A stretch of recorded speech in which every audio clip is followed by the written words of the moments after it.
पप्पाभ्याम प्रागर्त विसर्ग जिह्वा मूल्यम। बोलो, प और फ के बीच में जो चांद होती है ना, ऊपर चांद, आदि बिंदु कहते हैं। हमारी भाषा में उनको अर्ध विसर्ग कहा जाता है, उसका भी स्वर बनता है। बोलो, आदि बिंदु का भी। फिर पूरे वर्ण का स्वर नहीं बनेगा। भूर्भ स्व धकाए धमीड़े जा रहे हैं, बहुत समस्या है। चलो, गायत्री की तो अब आजकल व्यवस्था ही बिगड़ गई है। चलो, सूर्य का ध्यान है गायत्री में, नहीं है? सवितुर्वरेण्यम, सवितुर सविता, सविता नाम सूर्य का है, ध्यान रखना। गायत्री भी सूर्य का ध्यान प्रतिपादित करती है। सूर्य ब्रह्मांड का एक ज्वलनशील ग्रह है, किरणें निकलती है, प्रकाशक ग्रह है। उसको भी नारायण का रूप मान करके और गायत्री में स्थान है। यूँ तो कई विद्वान लोग, मतमतांतरीय लोग अपने अपने पक्ष के अनुसार किसी वस्तु का अर्थ बना लेते हैं। वैधानिक अर्थ यही होगा।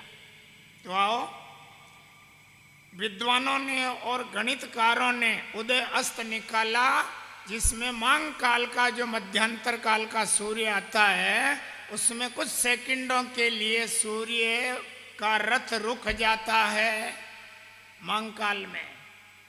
और अब ये वैज्ञानिक लोग भी मानने लग गए कि कुछ कुछ क्षणों का जो कालखंड बाकी रहता है वो किस जगह से है। भगवान सूर्य का रथ रुक करके और आगे प्रस्थान करता है। वो ऐसी अवंतिका नगरी भगवान महाकाल की नगरी है जो मोक्षदायी नहीं है। और जो ये मुर्दे की जो नारायण बलियाँ होती है ना, गंगा पापनाशिनी, नर्मदे सिद्धिदायिनी, क्षिप्रा मोक्षदायिनी, इस पुरी को मोक्षदायिनी पुरी भी कहा जा रहा है। खैर, मैं बता रहा था पार्वती फणी बालेंदु, प और फ से फणी। फणी किसको कहते हैं? काले नाग को। भगवान का श्रृंगार कौन हुआ है? प से पार्वती, फ से फणी यानी सांप, गले में रहता है हरदम। ब से भस्म और ब से बालेंदु, बाल चंद्रमा भगवान के मस्तक पे रहता है। तो पार्वती फणी बालेंदु भस्म मंदाकिनी स्तता। भस्म ब से बाल चंद्रमा, फ से फणी यानी सर्व देवता, नाग देवता। गोगा पी रहो, नाग पंचमी को दूध पिलाते हो ना। और प से पार्वती, म से मंदाकिनी। मंदाकिनी क्या है? मंदाकिनी का अर्थ है आकाश गंगा का नाम मंदाकिनी है, स्वर्ण नदी। तो पंचते देव तर्वो मंदार पारिजातक संताने कल्प वृक्षस्य पंचवा हरिश्चंदनम। स्वर्ण नदी, वेद गंगा, मंदाकिनी तथा, ये मंदाकिनी शब्द आया है। आकाश गंगा का नाम मंदाकिनी है। वही मंदाकिनी अलकनंदा के नाम से हिमालय के पर्वत पर आकर के और भागीरथ राम नाम के चक्रवर्ती महाराजा के द्वारा भारत की धरती पर आकर के धारा प्रवाहित होती है। तो भगवान शिव के मस्तक पे आके गिरी थी। तो शिव के मस्तक पे आज भी बैठी हुई है। आपको मालूम है कि आज भी भगवान के माथे पे एक बोझा है। किसका बोझा है? मंदाकिनी नाम की गंगा जी जटा में बैठी हुई है। अब को महाराज क्या प्रमाण है? वो पानी गिरा गया नहीं। आप जो रामायण तो पढ़ते हो ना, बामांगे च विभाति भूधर सुता, याद है? थोड़ा थोड़ा याद होगा। देवा पगा मस्तके, ये क्या है? वो भगवान के चरण से निकली इसलिए देवा पगा, जिन चरणन से निकली सुरसरी। और वो गंगा भगवान के जटा में आकर के और आज भी सिंहासन लगा के बैठी हुई है। बाएं अंग में पार्वती और माथे पे गंगा आज भी भगवान शिव के लिए विराजमान है। ये तो पवर्ग रचिता मूर्ति भगवान शिव प नाम के वर्ग में जो पंचाक्षर है, प वर्ग में प फ ब भ म, ये अष्टोच्चारी मान वर्ण है। ओठों से दोनों ओठ नहीं मिलेगा तो उच्चारण भी नहीं कर पाओगे। तो ये भगवान शिव का पवर्ग रचिता मूर्ति, ये पवर्ग वाली मूर्ति है।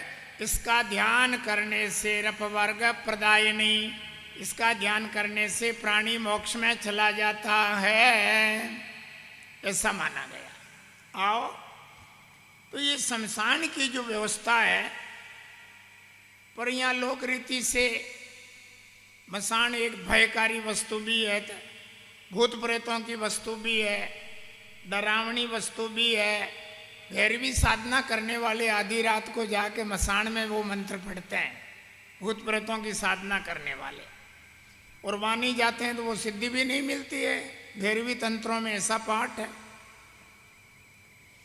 इति प्रति समादिष्टो जगह में शव मंदिरम, शव मंदिरम, जहाँ मुर्दे पड़े हुए हैं उन मुर्दों के स्थान में राजा को ले जा करके नियुक्त कर दिया। यहाँ खड़े रहो दिशंतो दक्षिणम यत्र वाराणसी संस्थितम, तदा वाराणसी नगरी के दक्षिण भाग की ओर ये शमशान घाट आया हुआ है। यहीं पर राजा को कहा सावधान रहना, शमशान घोर सन्नादम शिव सत्य समाकुलम। सैकड़ों लाशें आ रही है, ये जल चुका है, दूसरा रोता हुआ आ रहा है, और तीसरी लाश और रास्ते चल रही है, तांता लगा हुआ है, सैकड़ों लाशें। और शिव मोली समाकिरणम दुर्गंधे बहु धूमकम, फिर मुर्दा जल रहा है। मुर्दा जो जलता है उसमें से जो धुआं निकलता है उसमें कोई खुशबू आती है क्या? दुर्गंध आती है। धूम्र जो निकल रहा है वो भी बहुत भयंकर, और वहाँ का वातावरण दूषित कर रखा है। पिशाच भूते ताला डाकनी क्षय संकुलम, ये सब है। कोई कहते हैं भूत प्रेत नहीं होते, कोई कहते हैं डाकण भी नहीं होती, चुड़ैल नहीं होती। शास्त्रों में प्रमाण है कैसे नहीं होती। ये योनियां हैं, 64 योगनियां भी है, 2 भैरव है, काला और गोरा। हाँ, एक का रंग थोड़ा ठीक ठाक है, एक काला है। तो ये 2 भाई है, ये भी सगे। 64 देवियों की अलग अलग व्यवस्था मानी गई है। डंकनी संकनी ये सारे के सारे संकुलम लिखा है। पिशाच भूतेश आचार्य भगवान पधार रहे हैं, आप सभी यथास्थान खड़े रहें। थोड़ा विश्राम तो मिले रहेगा। बोलो स्वामी जी श्री राम शरण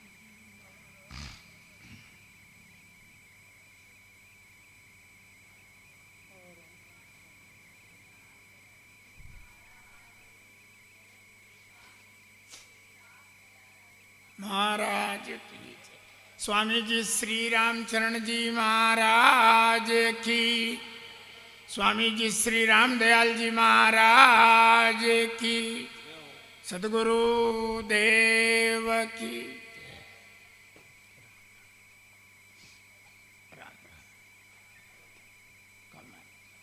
बैठ जाइए। पिशाच भूते ताल डाकनी यक्ष संकुलम, भूत प्रेत ताल बेताल डाकनी यंकनी संक्षणी, ये सारे यक्षिणी, पता नहीं क्या क्या नाम आए शास्त्रों में, ये सारों का डेरा मशान में। एक जगह ऐसी है, ये बेतालिक योनि वाले जीव है। कोई कहेंगे बोले महाराज ये कोई देवता है कि क्या है? ये देवता नहीं है, ये सारे के सारे अपने भाईबंद थे। मरने के बाद कोई भूत बन गया, और कोई कोई तो बेचारे जिंदे जी किसी स्त्री को के ऊपर भी लांछन लगा दें तो डाकण है। हाँ, ये सब भी धोखा हो जाता है। एक प्रजाति है, एक योनि है, भूत योनि भी है। डंगनी, संखनी, चुड़ैल, ये सब योनियां हैं। ये सब हमारे परिवार में से गए हुए आत्माएं हैं जो अपने प्रारब्ध भोगने के लिए मसान में जाकर के डेरा डाले हुए हैं। ये कहाँ से आई? अपने यहीं से गई हुई वस्तुएं हैं, ध्यान रखना। माँ गण महाभूत, रव कोला हलायुतम और भूतादि डेरा विचित्र प्रकार की रात्रि काल का अंधेरा होने पर भूत जगते हैं। ये जो दिवा काल है, ये देवताओं का काल है। दिन का जो समय प्रकाश में भूत का डर नहीं रहता है। भूत का डर कब रहता है? अंधेरे में। दोपहर में तो आप जंगल में चले जाते हो, अगर कोई भूत है, मसान से डरते हो क्या? दिन में मसान से भय नहीं लगता है। आधी रात को डर लगता है, घर रात की 12 बज रही है, भैया कहाँ मसान में आ गए, यहाँ तो भूत होगा, अभी खा जाएगा। तो ये सब निशा काल जो है न, भूत प्रेत और आसुरी प्रवृत्ति के लोग, राक्षस लोग जिसे कहा जाता है, वो तो भूत प्रेतों के भाईबंदी है। उनको डर नहीं, उनको खाते भी नहीं, वो खुद ही खा जाए। निशाचर, रात्रि के समय गमन करने वाले जीवों को निशाचर कहा जाता है। और एक दिवाकर निशाचर शब्द सूर्य और चंद्र के लिए भी आया है। बोलो, सूर्य चंद्रमा को भी निशाचर पते तव सो प्रभातम। एक दाक्षिणात्य शैली में शानदार जाति के छंदों में जो स्तुति आदि होती है ना वेंकटेश भगवान की, उसमें निशाचर और दिवाकर शब्द आया है। दिन में चलने वाले अपन सब भी हैं दिवाचर, और दिन में सूर्य देवता भी आकाश में गमन कर रहा है, चल रहा है। चर धातु का अर्थ तो चलना ही होता है। चर गति भक्षयो, दो अर्थ बनते हैं, लेकिन एक तो मान ही लो। तो इसीलिए, और रात्रि में चल रहा है चंदा मामा, उसको भी निशाचर कहा जाता है। भूत प्रेत को ही निशाचर नहीं कहते हैं। शब्दों का पाठ भेद से इन अवस्थाओं का अंतर होता है। आओ, गृध्रो मायुष संकीर्ण वृंद परिवारित अस्थि संगात संकीर्ण महादुर्गंध संकुलम। मुर्दे जल रहे हैं और दुर्गंध फैली हुई है चौतरफ। भयभीत अवस्था, हाथ में यमराज की तरह डंडा लेकर के, और राजा मशान का फेरा दे रहा है। धर्मशील पुण्यशील महाराजा सत्यवादी हरिश्चंद्र मसान में जाकर के बिकता है एक गुरु की भेंट और दक्षिणा। क्या आश्चर्य है! गुरु की भेंट और दक्षिणा को आपने हल्के में ले लिया है? थोड़ी चद्दर तो ढंग की लाना हो, ध्यान रखना। सदगुरुदेव, अरे इतनी नौबत नहीं आएगी। ऐसे इतिहास क्या कह रहा है आपका? गुरु की भेंट और दक्षिणा, ऋषि का ऋण चुकाने के लिए पत्नी को बेच दिया, लड़के को बेच दिया, खुद को जाकर के मसान का डेरा, जिंदे जी मसान पकड़ लिया। मरने के बाद तो जाते ही है, जिंदे जी जाके बैठ गया, और वो भी आधी रात को पहरा, मुर्दों का और भूत प्रेतों में रहना। गुरु का भार हल्का किया, ऋण चुकाया। धन्य हैं ऐसे राजाओं को। इसको कहते हैं धर्म और पालना। आओ, अग्निश चटचटा शब्दों वैसा मस्ती पंक्तिषु बांधवा क्रंद शब्दश्चे पुलकसेसु प्रहर्षज। वाह, मुर्दा आया है, और मुर्दा आने पर बांधवा क्रंद शब्दश्च, उनके कौटुंबिक जन, बंधुजन, पारिवारिक लोग त्रय त्रय करते हुए रोते हुए आ रहे हैं, चला गया, वो चला गया, क्यों चला गया, हम अब मेरा क्या होगा हैं? अरे भाई बुढ़ा भी मर जावे, मरता ना बुढ़ा, बूढ़ा भी एकाएक नहीं मरता है, खाट रोंदे रहता है, लेकिन फिर भी कभी मौत तो आएगी। जब बुढ़ा मरने लगता है और अब तो आगे दूसरे जन्म में ही शांति मिलेगी, दूसरों को ही परेशान किए हुए हैं, और फिर भी वो मर गया, तो भी एक बूढ़ी बेचारी पास में जाके, ओ थे मर गया, अब मारो कहीं वेई हैं? तो मुर्दो कहवे कहीं थारो यो वेई, बोले कहीं, और बोले तो वही बोले कि वो मारो वे जो थारे वे और कहीं वे हैं? ये संसार ऐसा है, वार वासना, अंतकाल के समय में भी ये दशा हो जाती है। तो ये राजा ने सब सहन किया। गायताम भूत बेताल पिशाचा गण राक्षसाम, सारे भूत प्रेत राक्षस, ये जो निशाचरीय आत्माएं हैं, रात्रि गमन करने वाले जीव चौ तरफ दौड़ते हुए दिखाई दे रहे हैं, और ये सब भयभीत कर रहे हैं। इनकी आवाज़ें पहली बार सुनी। राजमहलों में तो भूत प्रेतों की आवाज़ आती नहीं है, मसान में जाके बैठो तो पता लगेगा कि भूत प्रेत की आवाज़ क्या होती है, पहले ही प्राण दड़दड़ी खा करके और उड़ जाएगा। तो यहाँ श्रूयते महागौरम कल्पांत इवनिस्वनम, राजा ने देखा कि कल्पांत, ओहो महाप्रलय आ गया जैसे संसार का, क्षय कल्पांत इत्यपि ही, जैसे जगत का पूरा ब्रह्मांड का विनाश हो गया है। और ऐसी जगह राजा विभ्रमित अवस्था में है और कर्तव्य का ज्ञान भी भूल गया। स्वामी का भार है, मालिक की नौकरी है, कोई मेरे ऊपर ओलबा नहीं रह जाए, उस मुर्दे का मूल्य बराबर क्यों नहीं लिया। पास में ही झूंपड़ा डाल करके और मसान का चौधरी चंडाल बैठा हुआ है और बार बार धमकी देता, रात को भी आकर के देखता सो तो नहीं गया, नींद तो नहीं ले ली। महामहिषकारी से गोकृषा द्रिसंकुलम तदुत्थ भस्म कूटश्च युत्तम व संस्थिभिरुन्नते ही।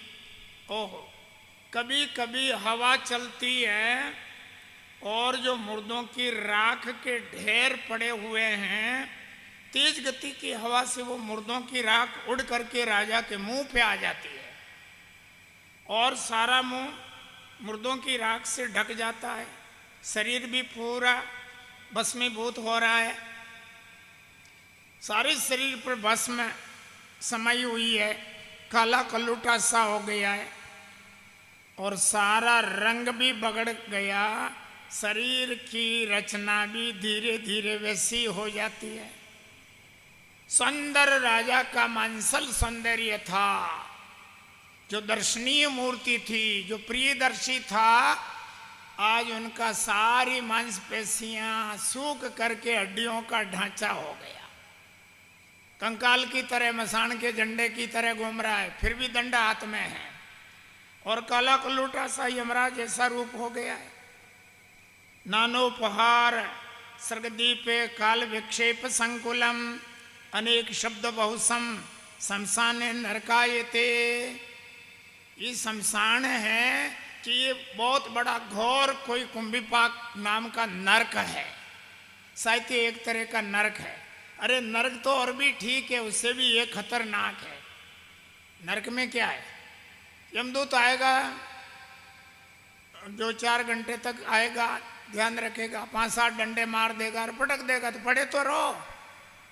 लेकिन यहाँ ये कितना खतरा है, एक एक क्षण जो बीत रहा है वो कितना मुश्किल बीत रहा है, कितना डरावना दृश्य है।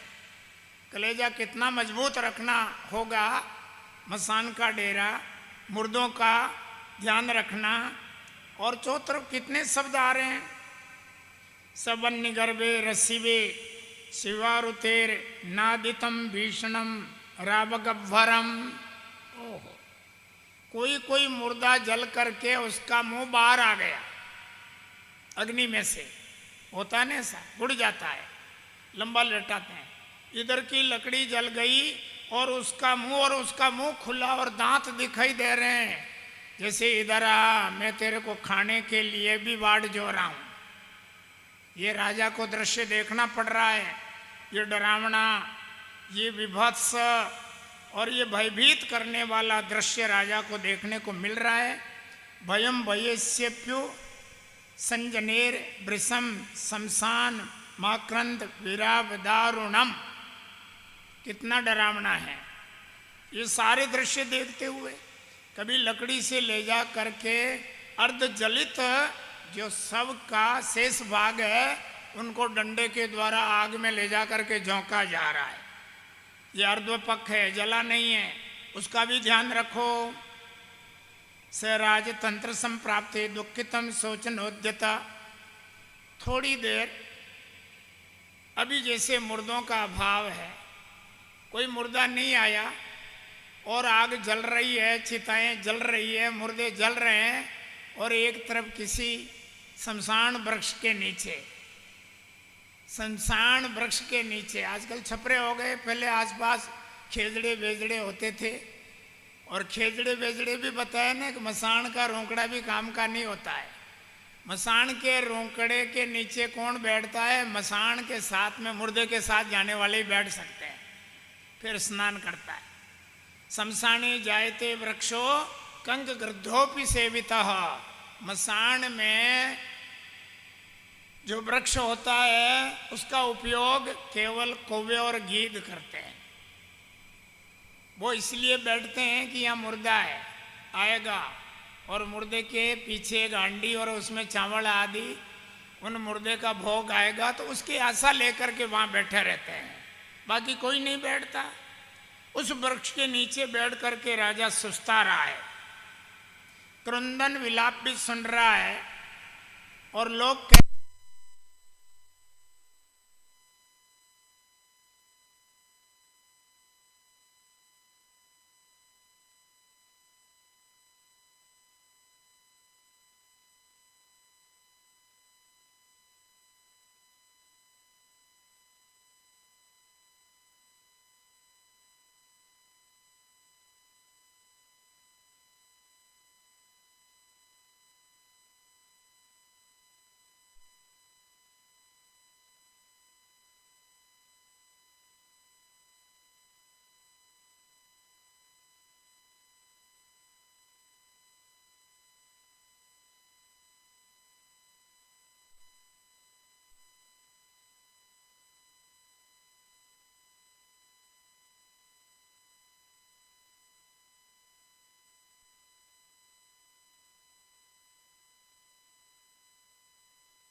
मध्य रात्रि की घोर अमावस्या की काली रात्रि,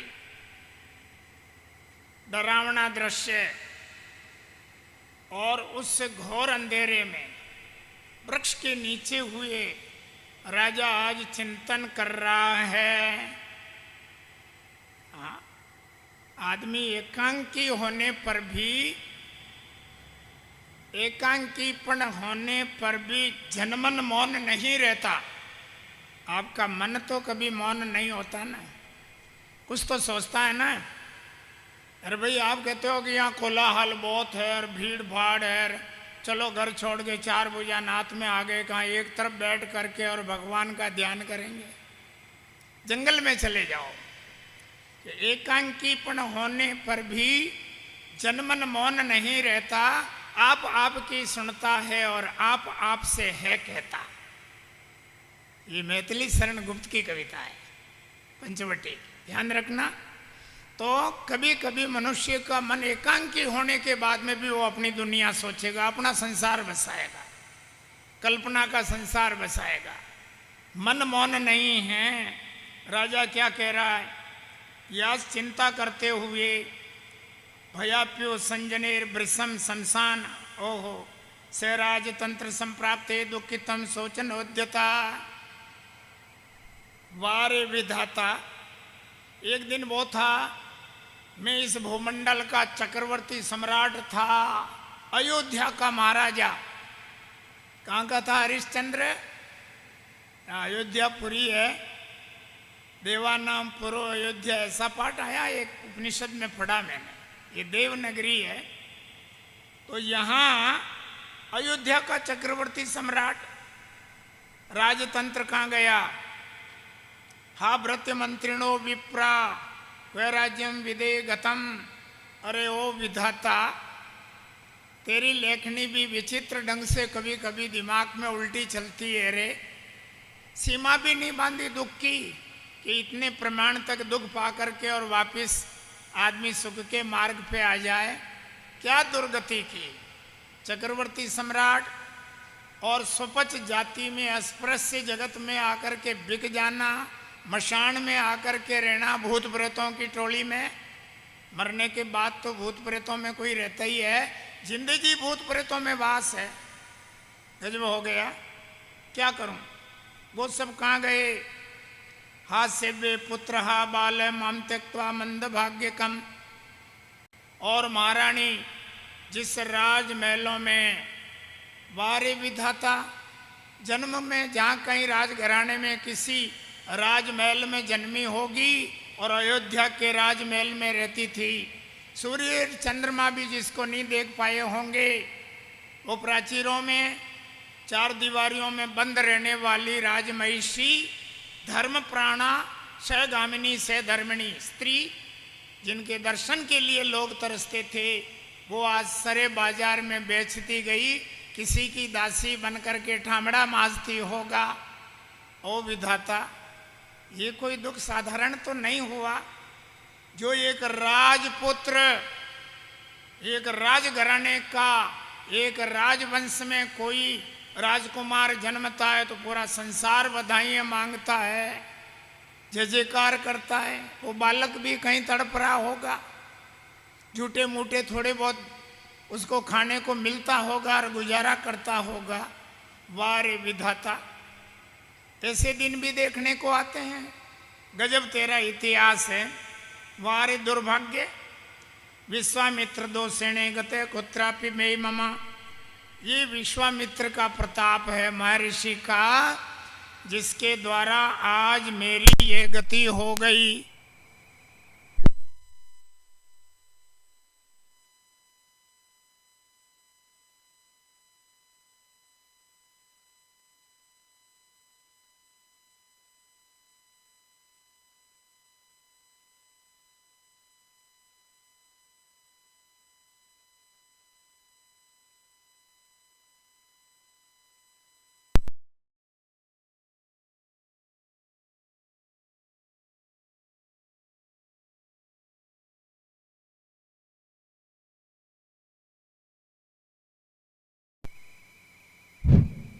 ऐसी राजा मध्य रात्रि में मुर्दे चल रहे हैं, वृक्ष के नीचे अपना बीते हुए जीवन का, वो बीती हुई स्मृतियां, उसका पुनरावर्तन मस्तिष्क में हो रहा है, चिंतनशील होकर बैठा हुआ है। इतने में आधी रात कोई डंडा लेकर के और चांडाल आया, खबरदार कहाँ गया? लो, हे विधाता, जीवन के लिए 10 मिनट सोचने के लिए भी अवसर नहीं मिला। जीवन के बारे में सोच रहा मैं क्या था और क्या नहीं था और क्या हो गया। इतने में ऊपर से एक विकराल, डरावना, दुर्गंध वाला चांडाल आकर के भयभीत करता है। कहाँ चला गया? किधर है?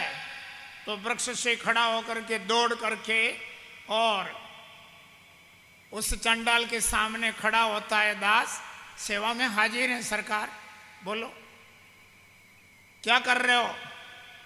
देखो, मलिनो रुक्षी सर्वांगे केशवान गंधवत ध्वजी लकड़ी काल कल्पश्चे धावश्चे इतस्तत। हाथ में लकड़ी लेकर के इधर उधर से घूमता हुआ आया दुर्गंध आ रही है शरीर से, मलिन वेशधारी है और रुक्ष भाषा का, कठोर भाषा, हाथ में यमराज जैसा दंड ले रखा है। लघुड़ी काल कल्पश्च बांधवासी पितस्तत अस्मिन सव इदम मूल्यम प्राप्तम व्यासी चाप्युता। इस मुर्दे का कितना मूल्य हुआ? लो, ये 24 घंटे हुए, इन 24 घंटे में से इन मुर्दों का जो पैसा तेने टैक्स लिया है, मुर्दे का टैक्स हो लगता होगा ना? हाँ, उस समय ही लगता था मुर्दे का tax, income tax and sale tax, वो मत से मुर्दे का भी टैक्स जोड़ देना। मुर्दे का टैक्स कितना हुआ, उसके 3 हिस्से करो, छठा अंश तो राजा को जमा कराओ। छठा अंश जो है वो राजहंस कहलाता है।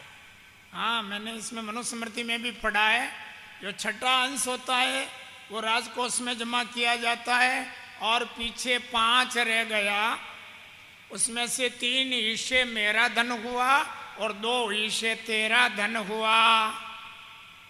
ये हिसाब हो रहा है इतने दिनों का। देखते हैं मुर्दों का कितना हिसाब राजा को मिला है और कितना मूल्य उस चंडाल को राजा का कोष में कितना जमा हुआ है, इसका निर्णय कल करेंगे। आचार्य भगवान पधार गए हैं। अब आप आचार्य श्री के मुखारबिंद से अमृतवाणी के द्वारा ज्ञान, दिव्य ज्ञान श्रवण कर जीवन को पवित्र बनावें। स्वामी जी श्री रामचरण जी महाराज, स्वामी जी श्री राम दयाल जी महाराज की।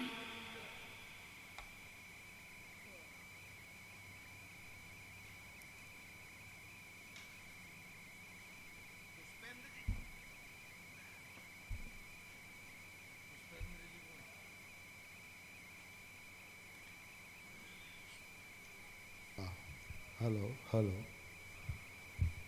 हेलो।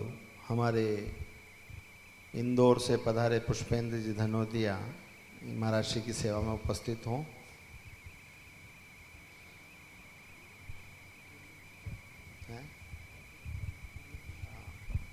और आज जो हमारे पाटनिया के भक्त लोग आए हैं, वो त्रिलोक जी जाट, वो भी यहाँ उपस्थित हों।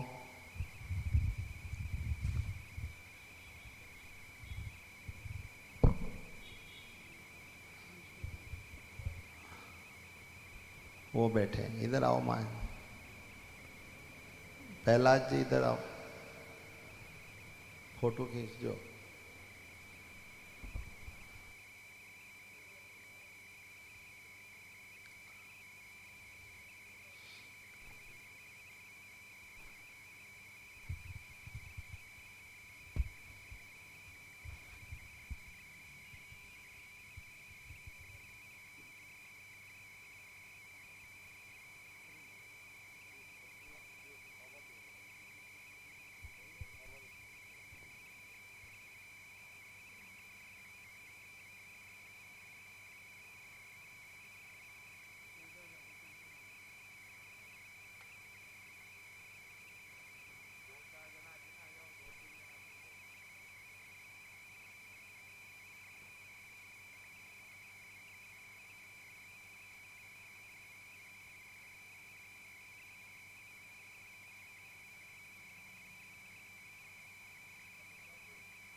राम राम समारम्भं रामचरणमार्यमध्यमम्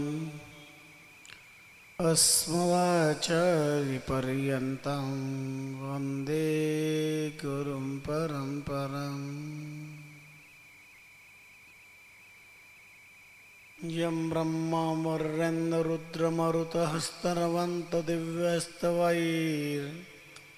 वैदैः साङ्गपदकमुपनिषदैर्गायन्ति यं सामगाः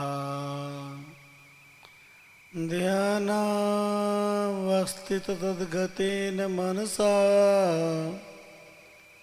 पश्यन्ति यं योगिनो यस्यान्तं न विदुषुरासुरगणा देवाय तस्मै नमः। ॐ नमः परमहंसाय स्वादित्तचरणकमलजन्मकृन्दाय भक्तजनमानसनिवासाय श्रीमद्रामचरणाय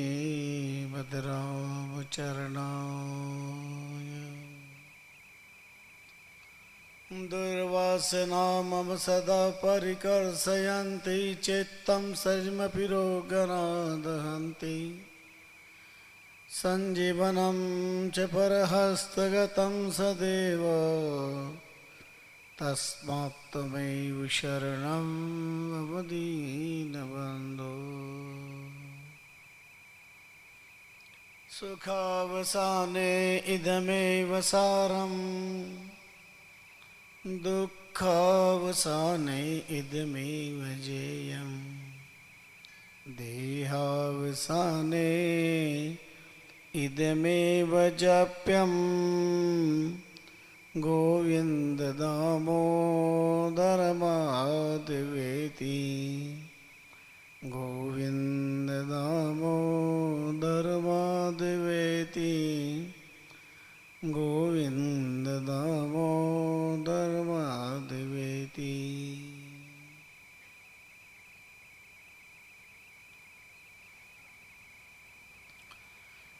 देह को स्वभाव देख आनिए अभाव मान छांडिए उपाव अब ऐसी के सुखन को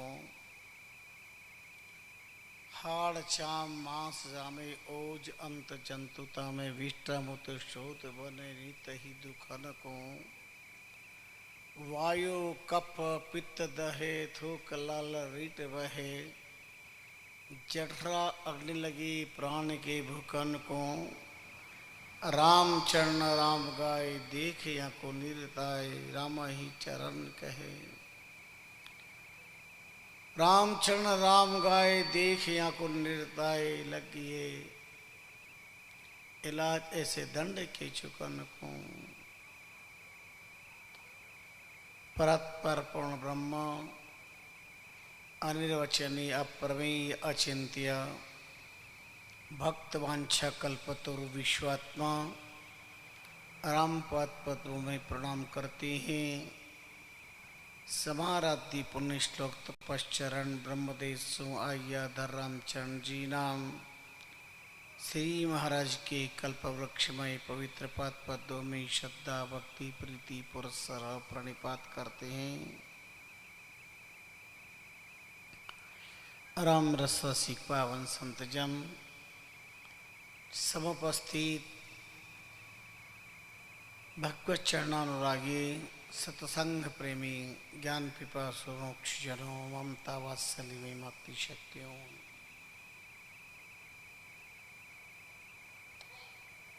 श्रवण कर रहे थे मार्कंडेय प्रणवोपाख्यान हरिचंद्र कारुणिक अद्भुत विलक्षण इतिहास।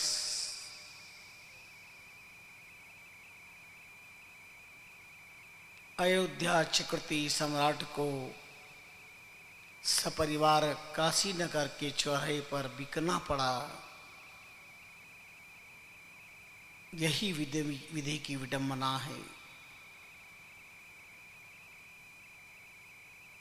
हर जीव सुख और दुख के सावनी झूले में झूल रहा है। चूल्हा ऊपर भी जाता है, नीचे भी आता है,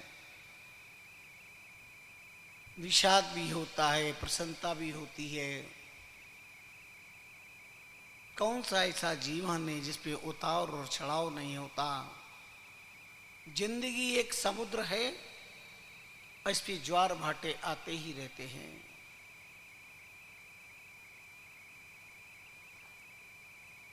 किसी भी सुख को पा करके इंसान को इतराना नहीं चाहिए और दुख को पा करके कभी घबराना नहीं चाहिए।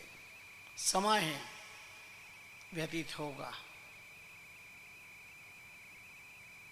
सबको ही अपना समय व्यतीत करना है।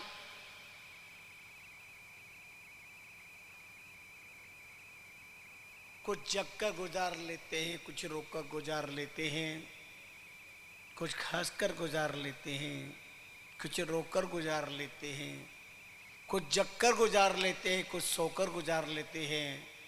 जिंदगी तो सबको गुजारनी है पगले। कोई पाकर गुजार लेते तो कोई खोकर गुजार लेते हैं। संसार में कोई मानव शरीर को पाकर सदगुरु की कृपा से परमात्मा को प्राप्त कर लेते हैं और कोई मानव जीवन की दुर्गति बना लेते हैं अपने अज्ञान के कारण।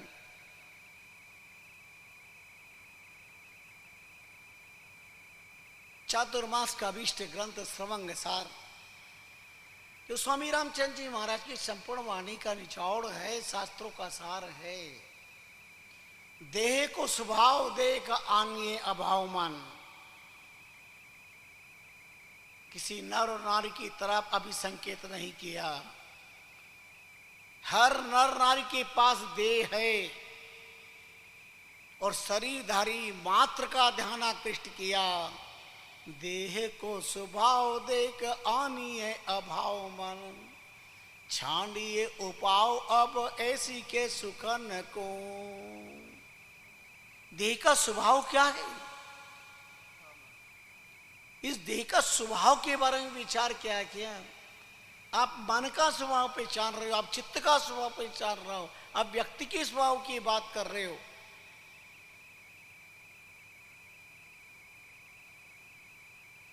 जीव एव स्वभाव व्याकरण दिवाकर कहते हैं। शरीर का स्वभाव क्या है? ये प्रकृति क्या कह रही है? ये प्रकृति जन्य शरीर है, देन परमात्मा की, रचना प्रकृति की, और पुरुष परेशान। देह को स्वभाव देख। क्या देह का स्वभाव है?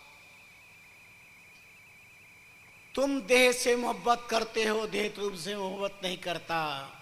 तुम शरीर से प्यार करते हो, शरीर तुमसे प्यार नहीं करता। सुबह से शाम तक जिंदगी के प्रवास से जिंदगी की शाम तक रात दिन केवल केवल शरीर की चिंता है। बढ़िया खाने पीने को मिले, बढ़िया रहने को मिले, बढ़िया घूमने को मिले, शरीर का केवल शरीर का ख्याल है। देव की आराधना नहीं है, देह आराधना में रात दिन लगे हुए हैं। पर क्या सोचा, इस शरीर को कितना भी खिलाओ पिलाओ लाड़ लड़ाओ, खूब बढ़िया से बढ़िया लक्स लाइफ बाई रेक्सोना विविध प्रकार के साबुनों से इसे धोया जाए, इतर फले लगाया जाए, अनेक प्रकार के तरीके से इसको व्यवस्थित किया जाए। खूब लड्डू पेड़े गुलाब जामुन 56 प्रकार के माल 36 व्यंजन 56 पकवान से खिलाया जाए। जैसा मन चाहता इस प्रकार का इसे खिलाया पिलाया जाए। फिर भी ये शरीर बागी बन जाता है, न जाने कभी यह बगावत कर जाता है। महाराज जनक के यज्ञ में 9 योगेश्वर आए थे और 9 योगियों को आते देख करके महाराज जनक सिंहासन से कूद पड़े। वहां पे ला करके एक साथ 9 योगियों को अपने भुज पास पे लिया। 9 योगियों को 9 योगी हंस पड़े। हंस पड़े नो योगी, राजन आप तो वेदांती हो, ज्ञानी हो, आप ही क्या कर रहे हैं? हम 9 हैं, आप 1 हो। महाराज जनक की आंखें सावन बन गई और महाराज जनक के अंतकरण से जो कारुणिक भाव निकला वो गजब का था। दुर्लभ मानुषो देहो देहि नाम क्षण भंगुरः तत्रापि दुर्लभम मन्ये वैकुंठम प्रिय दर्शनम। ठीक कहते हैं आप कि आप 9 हैं, मैं 1 हूँ और एक एक योगी को ठीक से प्रणाम करना चाहिए, ठीक से मिलना चाहिए। किंतु ऋषि प्रवर आप ज्ञानावतार हैं,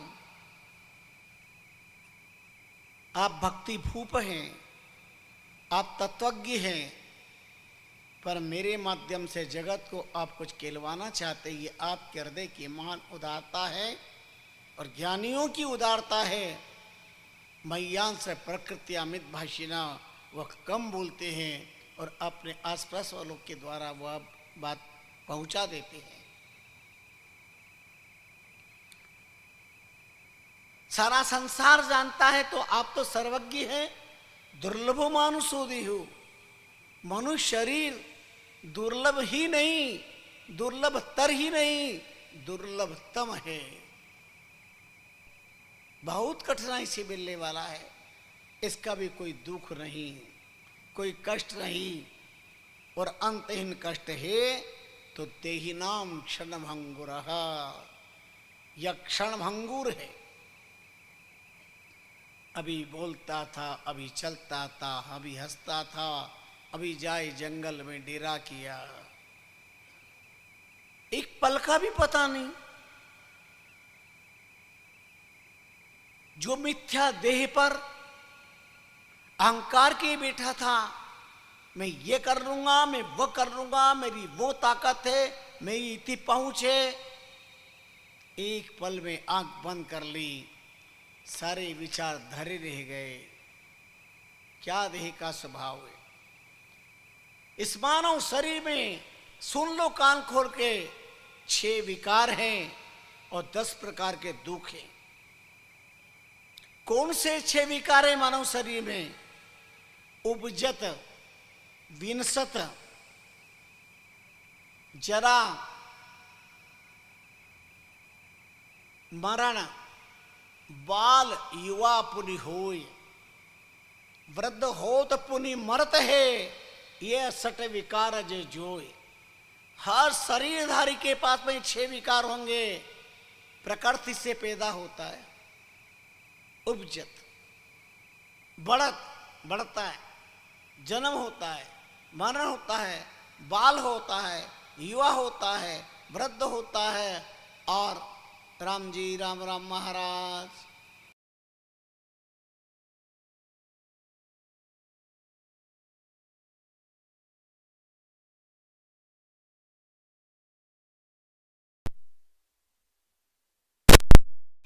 इन 6 विकारों से मुक्ति मिल पाई?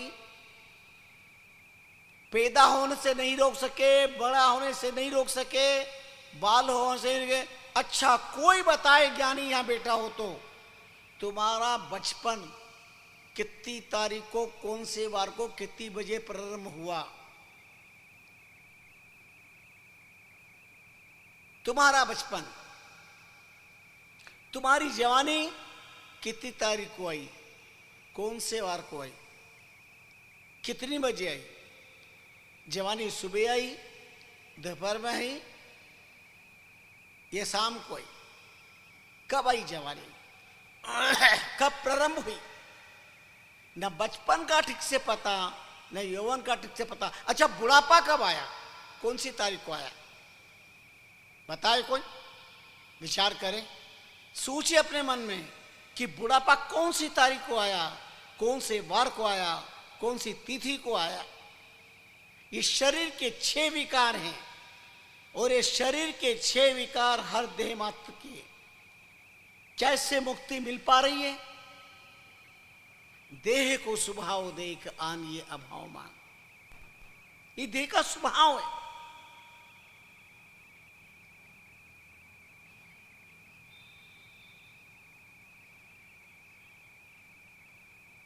इसमें 10 प्रकार के दुख हैं, 10 देह में 10 प्रकार के दुख, और देह में 10,000 प्रकार के रोग हैं। स्कंद पुराण में लिखा है देह में 10,000 प्रकार के रोग हैं, और देह में 10 प्रकार के दुख हैं।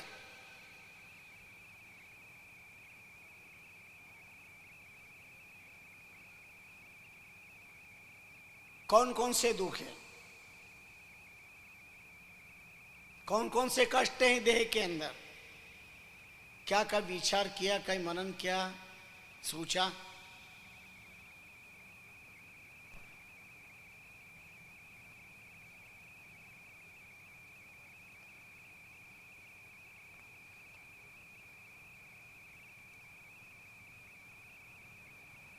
जन्म मरण, जरा व्याधि, शीत उष्ण, 30 भूख, निद्रा और असुचिता, ये 10 प्रकार के दुख। किसे भूख नहीं लगती है, किसे प्यास नहीं लगती है, किसे सर्दी नहीं लगती है, किसे गर्मी नहीं लगती है।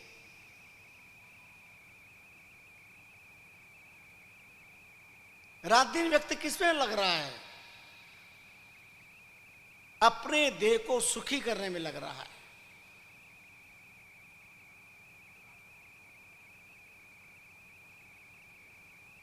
न राष्ट्र देव का ख्याल है, न सर्वेश्वर देव का चिंतन है। मुझे किसी आराम मिले, मुझे किसी सुख मिले, बस ये इनके प्रकार है ना, मैं सुखी होना चाहता हूं, मैं सत्ता प्राप्त करना चाहता हूं, मैं शक्ति प्राप्त करना चाहता हूं, मैं प्रतिष्ठा प्राप्त करना चाहता हूं। पद पैसा प्रतिष्ठा में सारा जगत लगा हुआ है रात दिन। जिस देव दुर्लभ मानव शरीर से ज्ञान पर विचार करें तो सत्ता, शक्ति, संपत्ति, सौंदर्य, संतान बहुत अच्छा है, संसार बहुत अच्छा है, पर एक पल भर के लिए विचार करें, जब वे दिखाई देने वाला, आंखों से दिखाई देने वाला संसार बहुत अच्छा है, तो संसार को बनाने वाला कितना अच्छा होगा, इसके बारे में विचार करने का प्रयास करें। संसार को बनाने वाला कितना अच्छा होगा। पर हमें संसार चाहिए, सुंदर पत्नी चाहिए, बंगला चाहिए, संपत्ति चाहिए, सत्ता चाहिए, पर सत्य हमें नहीं चाहिए। बात तो हम सत्य की करते हैं। हमारे देश में सलाहकारों की कमी नहीं है, हमारे देश में मार्ग निर्देशों की कोई कमी नहीं है, हमारे देश में उपदेशों की कमी नहीं है, लेकिन जीवन में हम फॉलो करें, ऐसे अंगली पर गिने जाने वाले बहुत अल्प प्राप्त होते हैं, बहुत कम प्राप्त होते हैं, जो अपने जीवन में आचरित कर ले। पर उपदेश कुशल बहु तेरे, जिसको देखो वही ये कहता है ये काम करना चाहिए।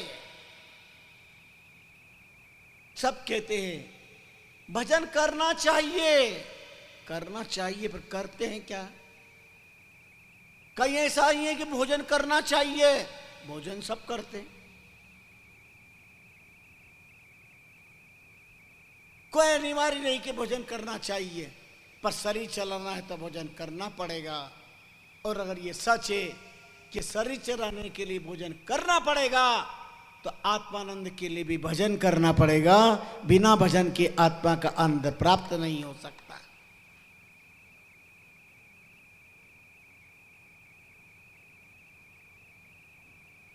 सब चाहते ईश्वर दर्शन करना चाहिए। ईश्वर दर्शन है क्या? समझ तो लो। आपने स्वामी राम तीर्थ का नाम सुना होगा। वे एक बार टहरी नरेश, क्या तिथि हुए,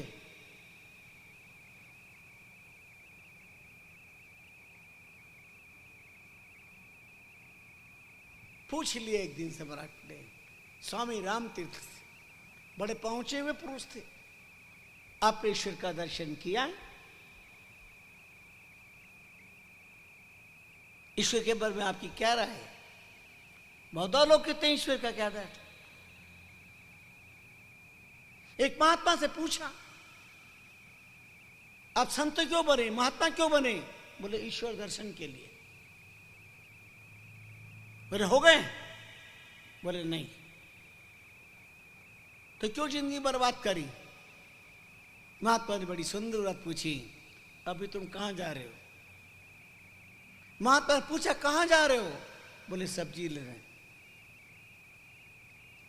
देखो ये थैला मेरे हाथ में, सब्जी मंडी में जा रहा हूं, सब्जी मिल गई? बोले नहीं। तो क्यों समय बर्बाद कर रहे हो? बोले अरे वाह, कैसी बात कर रहे हैं, क्या थैला नहीं मेरे पास?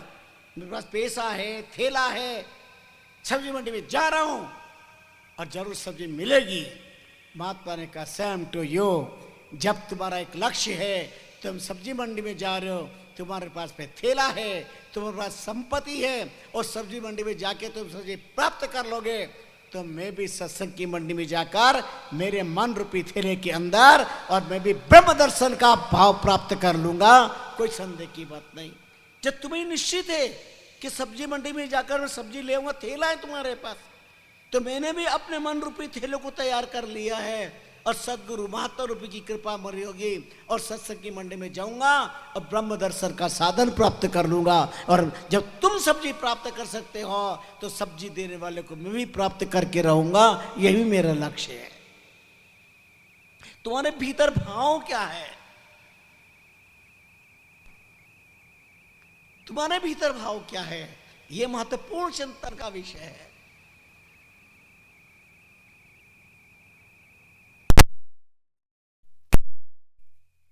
बहुत सारी ईश्वर की चर्चा बताई, समझाई, ईश्वर दर्शन करने की बात बताई।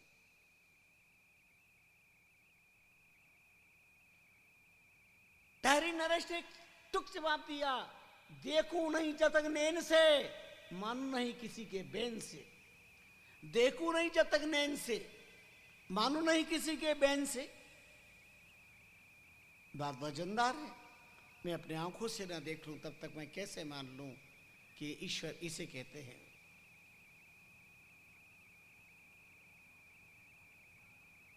स्वामी राम तीर्थ मुस्कुराए, उनका मैं बोल रहा हूं जो आपको सब तो सुनाई दे रहा है कि नहीं दे रहा है?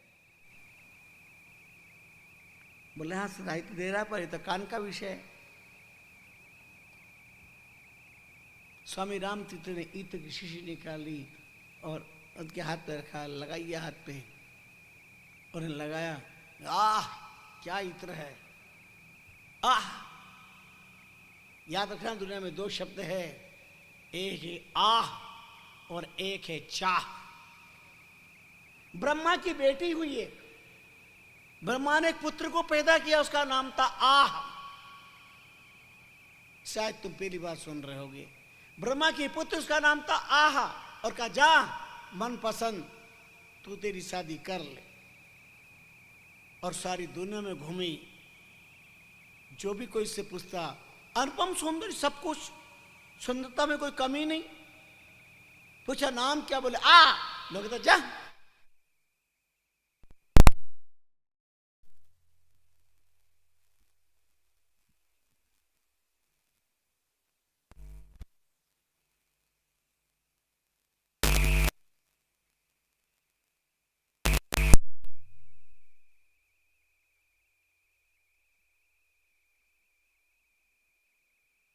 तो नग्न सिर गई है, पता है?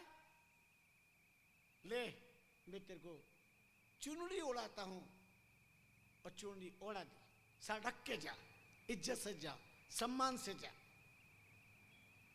और सुन, अब तेरा नाम थे आह, पर उस चुनरी का नाम है चा, और चा और लगा दे। तो आह के साथ चा लगा दिया, फिर क्या हुआ?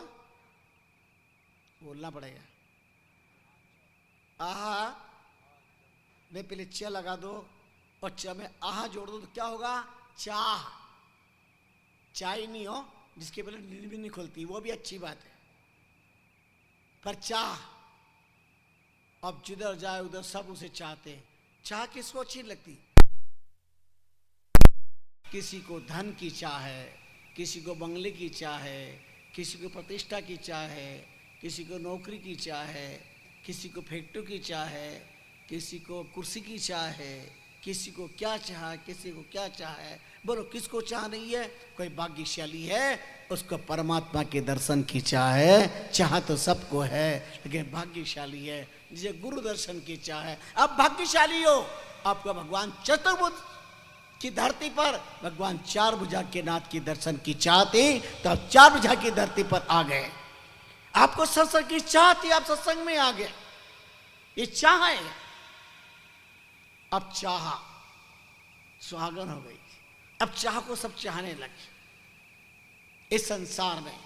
जानते कि चाह, और याद रखना चाह दुख का कारण है। और चाह तो खूब बढ़ गई। अब वो लापरवाह हो गई और मस्त बनाना कोई, मेरे को सब चाहते, सब कुछ चाहते, और माथे की चुंड गई पता नहीं कहां। जैसे आजकल पड़ेगी कि देवियां माथे पर ओढ़ना नहीं चाहती है। हमारी परंपरा है चादर ओढ़ने की, पर ओढ़ना नहीं चाहते हैं। तो माथे से चादर हटा दो, चाह हटा दो, और चाह में से चाह हट गया, फिर क्या बचा? ये चारों तरफ आह आह आह आह दिखाई दे रहा है। ये चारों तरफ आह दिखाई दे रही है। चाह कहां? चका चेतता है। चेत चेतरे मानवी भयो अचेतन काय, जाको तू तेरा कहे सो कोई तेरा नाय। मर मालिया मोजा घरे नना सुख विलास, राम भजन बिन राम जन जानो सबको नास। चाह होनी चाहिए जीवन के अंदर। जहां चाह है वहां राह है। आपके पास चाह थी, इसलिए भगवान चार भुजानाथ की धरती की चाह ने आपको यहां पर खींचा है। चाह थी, ये चाह थी पाटिया गांव की। ये सब लोग उपस्थित हुए। हमें चाह भगवान के मंदिर भी चलना है। चाह थी जल्दी चलना है, कल ही आ गए। चाह थी भक्तों को कि हमें चलना है।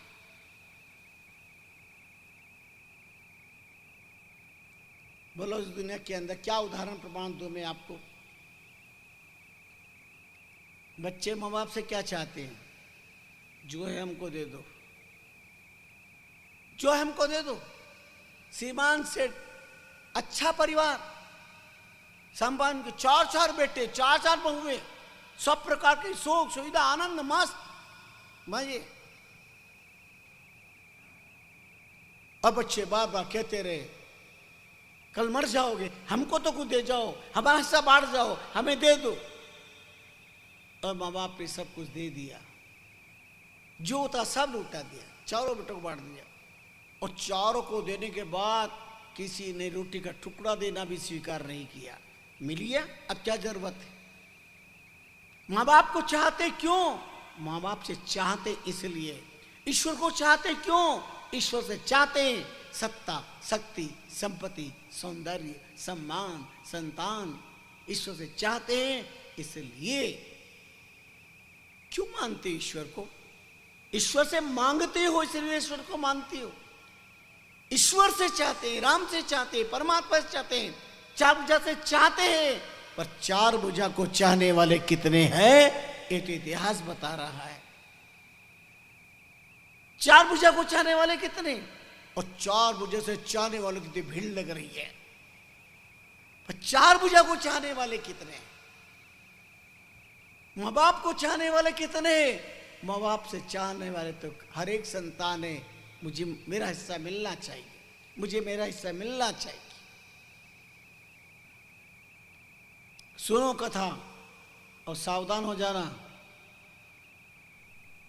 मुट्ठी की चीज रखना बुढ़ापे में, अगर सब लुटा दिया ना तो कोई पानी देने वाला नहीं मिलेगा। अवेर के रखना थोड़ा। अब सब बच्चों को दे दिया, ना बेटा परवाह करे ना बहू परवाह करे। रोटी की लाले पड़ रहे, घर में कचरा निकलने वाला कोई नहीं, बिस्तर की बेडशीट बदलने वाला कोई नहीं। करारे 4 बेटों ने बंटवारा कर लिया। एक महीने बड़े बेटे के यहाँ भोजन, दूसरे दिन दूसरे बेटे के यहाँ, तीसरे दिन तीसरे बेटे के यहाँ, चौथे बेटे के यहाँ, और 5वें महीने 1 महीने 4 बेटे, और 5वें महीने रघुपति राघव राजा रामपति तपा। कहां जाए? संपत्ति को बांटते बांटते माँ बाप को भी बांट लिया गया। 1 महीने में बांट लो सब। और स्थिति यहां तक आ गई, रोटी के लाले पड़ गए, फटे फूटे कपड़े, कोई संभालने वाला नहीं। बस तू कब काय करूं मैं? मेरी संपत्ति मेरे को मिल गई, मेरे को क्या लेना? बोले तू ये ध्यान रखना। मैं काय का ध्यान रखूंगा? तू ध्यान रख, चौथे का तू ध्यान रख। कोई भी तैयार रही, कोई तैयार नहीं। अब करे तो करे क्या? उनके के मित्र थे, नाम था त्रिलोक जी जाट। वो कभी कभी इनसे मिलने के लिए आया करते थे। तो एक दिन मिलने के लिए पहुंच गए, उनकी आंखों में आंसू देखे। पूछा क्या हुआ? बोले हुआ क्या, जितना कमाया सब बेटे बहू को दे दिया, पर कोई हीड़ा नहीं करता, कोई फुटी आंख देखता नहीं, एक रस पानी नहीं पिलाता। उनका अच्छा कोई बात नहीं, मैं 4 दिन बाद वापस आऊँगा और तुमसे बातचीत करूँगा। कुछ मंत्र कान में पढ़ दिया, उस समय तो चले गए। और 4 दिन के बाद फिर आए और आके कहा कौसा क्या हाल चाल है? अरे काय क्या हाल चाल, कर्म फूट रहे हैं। जब तक मेरे पास था तो बेटे बहू रात दिन सेवा करते थे, अब कोई फूटी आंख देखना नहीं चाहता। उनका कोई बात ही नहीं, ऐसा नहीं देखा है, जैसी प्रभु इच्छा। पर एक बात सुनो, वो जो तुम्हारी एक बहुत बड़ी पेटी मेरे यहाँ पर पड़ी है, उसका क्या करना? अब तुम तो अवस्था प्राप्त हो, तुम मर जाओगे, तो मैं नहीं संभाल सकता उसको। इतनी वजनदार पेटी मैं तो उठती भी नहीं, मैं करूं क्या उसको? अब ये बात एक बड़ी बहू ने सुनी, इशारा क्या, ये क्या बातें कर रहे हैं आपस में? और बहू जोर से चिल्ला के बोले, वो पेटी में इतना वजन उसमें है क्या, और तुमने मेरे यहाँ क्यों रखी है? इनको देना तो दे दो अपने हाथ से, तो बात अब जाएंगे प्राण तो जाएंगे, जो होगा हो जाएगा। बेटों का भी ध्यान गया। आप तो आपके मंगा लो, और आप तो आपके जिसको देना हो तो रख लो। इतनी बात सुनते ही सबके कान चौकन्ने हो गए, और सब त्रिलोक जी जाट का सम्मान कर लगे। आओ साहब, आओ साहब, यार साहब पधारो, आप आया करो, आपके खास मित्र ही है, आप आते तो इनका मन खुश हो जाता है, इनका मन प्रसन्न हो जाता है, आपसे रामा क्षमा हो जाती है, आप आ जाया करो। बोले आऊँ जाऊँ क्या साहब, मेरे अभी क्या व्यस्तता बहुत रहती, काम बहुत सारे हैं, और इनकी एक पेटी पड़ी हुई है मेरे यहाँ, तो अब मैं क्या करूँ क्या नहीं करूँ, और मैं तो लाया, और इनकी पेटी वहाँ, हाँ साहब पड़ी, कई समझ से पड़ी हुई है। अरे तो आप तो यहाँ पहुँचा दो ना, मैं पहुँचाऊँ कैसे, ये कह तो पहुँचाऊँ। पिताजी आप चिंता मत करो, हम बैठे ना, हम सेवा करेंगे आपकी। वह साहब पहुँचा देना है, ये बच्चे लोग आ रहे हैं। अब बच्चे लोग गए तो पेटी इतनी बड़ी भार की, 4 बच्चों से उठे क्या, 10 आदमी बुलाए, गाड़ा मंगवाया बड़ा, और 10 जनों ने बड़ी मुश्किल से पेटी उठाकर मजदूरों से रखवाई और ला करके पिताजी की कमर में रखी। उनको रे इतना सारा माल, और हम तो सोचे थे कि इनके पास कुछ नहीं है। अब तो साहब जो लगे सेवा करने के लिए, हो पिताजी या कि कोई पैर दबा रहा है, कोई हाथ दबा रहा है, पिताजी आप ऐसे मत रहा करो, आप चिंता मत करो, हम है ना। पिताजी संसार में हमने भगवान को नहीं देखा, आप ही तो हमारे भगवान हैं। क्यों भाई, कल 1 गिलास पानी के लिए तो चीख रहे थे, वो आज क्या हो गया? बड़ी बहुरानी ने कहा पिताजी आप ऐसे गंदे इस बिस्तर पर नहीं सोएंगे, मैं हर 3 दिन में आपके बिस्तर पर धर दूंगी। छोटी बहू आई, पिताजी मैं गर्म पानी से स्नान मैं कराऊंगी। बीच वाली आई, पिताजी आपके लिए बादाम का हलवा बना दूंगी रोज। आप जो सेवा होने लगी, गजब की सेवा होने लगी।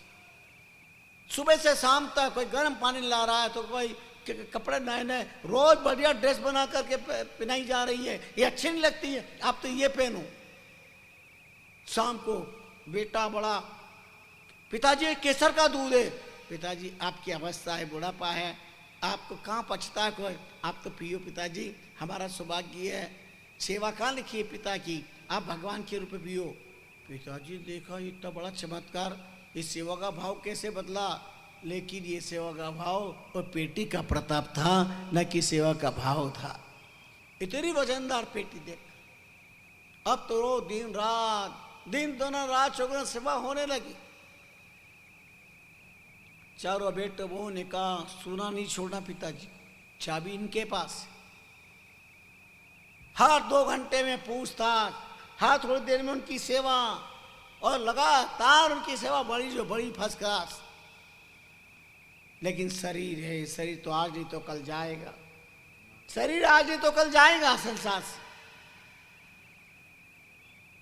दसा डावरो बीसा बावरो तीसा तीखो 40 भीखो 50 पाको 60 थाको 70 में सड़ियो 80 में अड़ियो 90 में नलियो 100 में बलियो, बली जाएगा। अब पिताजी का प्राण तो हुआ। अब चारों बेटों का नहीं, पिताजी कार्यक्रम बहुत अच्छा करना, चाहे कुछ भी हो जाए। बोला हाँ जोरदार करिए, चाहे कुछ भी हो जाए। अब साहब पूरे समाज में समाचार पहुँचे, उनके बढ़िया चकडोल निकालना, पूरे गांव के अंदर स्वागत सत्कार करेंगे। हमारे पिताजी मान्यता प्राप्त है, गांव के पटेल थे और बहुत कीर्ति थी इनकी, और साहब शानदार उनका जो है अंतिम शोभा यात्रा उनकी निकाली गई और उनका चकडोल निकाला गया। सारे गांव में खूब मालाएं पहनाई गई। याद रखना, एक आहट काफी है नींद से उठाने के लिए, और 100 थपकियां कम है फिर नींद भी सुलाने के लिए। याद रखिएगा, 4 फूल काफी है अर्थिया सजाने के लिए, 1000 फूल कम है रूप को सजाने के लिए। सारे गांव में फोबारा सारा काम हुआ। फीका सा पिताजी मान्यता प्राप्त थे, अच्छा इनका अंतिम संस्कार वगैरह सब कुछ हुआ। 12वां हुआ, सबको बुलाया और जोरदार जाति भोज किया। सावरे पिताजी का नाम है, कहा हाँ वजनदार पेटी है, कोई बात नहीं, जो लगे लगे, इसकी चिंता नहीं करना। लोगों को थोड़ी पता है अपने पास इतना माल है, मजा आ जाएगा। चलो 1 लाख में दूंगा। अरे काय का, मैं 2 लाख दूंगा। बोले मैं 3 लाख दूंगा। बोले मैं 5 लाख दूंगा। देखो सारी जाति समाज को एक तो चांदी का लोटा, एक सोने की कटोरी, एक थाली, ये सब लेन पे देना है अपने को, और 56 प्रकार के पकवान बनाना है। ये तो बूढ़ी मौत है, और ऐसा कहाँ नाम होगा, समाज में नाम होगा। और साहब जोरदार शानदार काम का, सारे गांव के अंदर चोखले में नाम हो गया, जोरदार काम किया। सब काम हो जाने के बाद फिर कहा चलो भाई अब अपन जो है उसका बंटवारा कर लें। 12 दिन होते देर थोड़ी लगती क्या, लेकिन सबके नजर तो पेटी पे थी। उनका देखो बंटवारा को तो बराबर होगा। छोटे बेटे ने कहा मेरे 5 लाख दिए तो मेरे को ज़्यादा मिलना चाहिए। उन्होंने कहा तो मैंने भी तो दिए तो मुझे मिलना चाहिए। और आपस में साहब की कसम कस हुई। बोला हाँ भाई जो भी होगा बंटवारा ठीक ठाक करेंगे, चलो करो बंटवारा। बोले ये लो चाबी, और 5 पंचों को बुलाया। बोले अपने में लड़ाई झगड़ा दिए, 5 पंचों को बुला लो। और प्रतिष्ठित होते को बुलाया, और सबके सामने ताला, पेटी की ताला खोली, ताला पेटी खसकाना मुश्किल, बड़ी मुश्किल से निकाल के सबके सामने लाए और ताला खोला। और जो ही ताला खोल के दरवाजा उठाना देखा तो बड़े बड़े भाटे पड़े हुए थे। बड़े बड़े भाटे देखे, बोला करम फोड़ो। अरे ये डोगरा मरा तो मरा, हमको मार गया। अरे मैं ऋण करके पैसा लाया था और मैंने कहा था ये काम करेंगे। एक ने कहा था मैं भी उधार लेकर के आया था, मैंने कहा इसमें वजन बहुत है तो सोना चांदी ये और ये होगा, और ये सब बातें कर रहे तो मैंने कहा बहुत कुछ होगा। कहाँ थे लोग जी चाट उनसे पूछो, ये कह रहे थे सर माल है माल है, माल कहाँ गया है? तो सब बड़े बड़े भाटे पड़े। अब आए साहब तिल्लू जी के पास, क्यों आप तो कहते थे पिताजी से के अंदर माल है, मेरे को क्या पता माल के है, मैं कहते थे वजन है इसके अंदर। पर देखो ये पेटी में भाटे तो बाद में मिले, पहले तुम्हारे बुद्धि पर पत्थर थे, सेवा करना तुम्हारा धर्म नहीं था। जब बंटवारा हो गया, जब चाहा जैसा चाहा वैसा बंटवारा करा लिया, और सेवा के नाम पर आज टाइम नहीं है, आज ये वो नहीं है, आज फलाना नहीं है, बहुएं कहती थी, मुंह मटका के उत्तर देती थी, और अब सब चारों तरफ सेवा में लग गई। ये सब प्रताप किसका? बाप बड़ा ना भैया, सबसे बड़ा इस संसार के अंदर स्वार्थ और अर्थ, ये अर्थ और स्वार्थ हमारे जीवन को कहां से कहां ले जाता है। जिस देव दुर्लभ मानव शरीर को पा करके हम परमात्मा को प्राप्त कर सकते हैं, पदार्थ चतुष्टय देने वाला ब्रह्म परमात्मा प्राप्त हो जाता है, लेकिन हमें वो नहीं चाहिए। हमें तो केवल शरीर सुख चाहिए। देह को स्वभाव देकर आनिए अभाव माना, छानिए उपाव अब ऐसी के सुकन क्या है शरीर में। हाड़ चाम मांस जावे, ओज अंत जंतुता में। इस शरीर में मांस मज्जा में विष्ठा से अलग क्या भरा हुआ है? केवल ऊपर लेप किया हुआ है। ये शरीर सुंदर दिखाई दे रहा, कहीं चोट लग जाए, हल्का से कहीं पर कुछ निशान लग जाए, कहीं चमड़ी ऊपर हो जाए, मक्खी भी बनाने लगती है। कितना भी सुंदर शरीर हो, इस शरीर की दशा क्या है। लेकिन फिर भी लोग कहते हैं शरीर ही सब कुछ है, शरीर से मोहब्बत करते हैं, इससे बढ़कर के और क्या ज्ञान होगा। वितराग महाराज ने कहा, देह जन्मिया जन्मिया कहे, देह मुआ मुआ कहे सोए, देह सुखिया सुखिया कहे, देह दुखिया दुखिया होए। देह के जन्म को जन्म, देह के मरण को मरण, और देह के सुख को सुख, और देह के दुख को दुख कहना, इससे बढ़कर घोर अज्ञान और कुछ नहीं हो सकता। सबसे बड़ा ज्ञान इसी बात का है।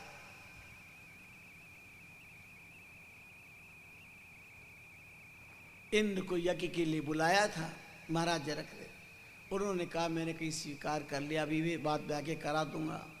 आपने अन्य ऋषियों को बुला के करा लिया। जब इंद्र आए तो उन्होंने मालूम पड़ा तो उन्हें शाप दे दिया, तुम अपने को बहुत बड़े ज्ञानी मानती हो, पंडित मानती हो जनक, जाओ तुम मृत्यु को प्राप्त हो जाओ। राजा ने भी कह दिया तुम भी केवल अपने अहंकार के कारण ऐसा कर, तुम भी मृत्यु को प्राप्त हो जाओ, और दोनों को देह त्याग करना पड़ा। ऋषियों ने इंद्र के देह को जीवित रखा, और यज्ञ करके देवताओं ने जनक के यज्ञ को भी रखना चाहा। उन्होंने कहा मुझे शरीर नहीं चाहिए, क्योंकि सुख शरीर में रहिए। देही दुख को मूल है, देह दुख का मूल है संसार के अंदर। अष्टावक्र के समक्ष महाराज जनक कहते, अहो अहम नमो मह्यम तस्य विनाशी यस्य आ ब्रह्म पर्यंतम स्तंभ पर्यंतम। कीड़ी से लेके कुंजर तक, मासक से विरंची तक, सब में वो परमात्मा व्याप्त है। उसके प्रकाश से सारा संसार प्रकाशित है। कैसे आश्चर्य की बात है। जो परमात्मा के द्वारा सारा जगत रचा हुआ है, वो मेरे में बहस रहा है, मेरे से। और कभी कभी ज्ञानी इस पे बड़ा गहन चिंतन करते हैं। एक परिणामवादी होते हैं, एक आरंभवादी होते हैं, वेदांती विवर्तवादी होते हैं, सांख्यवादी परिणामवादी होते हैं। अर्थात परिणाम चाहते हैं। जैसे दूध का परिणाम क्या है? दही। घट का परिणाम है घड़ा, सोने का परिणाम है आभूषण।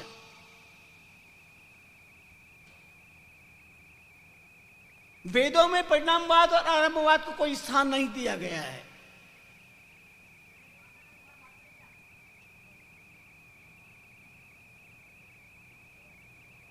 आरंभवादी जो वस्तु है उसकी अवान्तर स्थिति क्या है, उसको आरंभवाद कहते हैं। ये दर्शन शास्त्र का गहरा चिंतन है। यह आम व्यक्तियों के मस्तिष्क से ऊपर की बात है।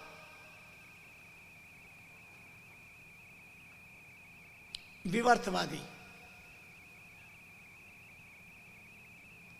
जो है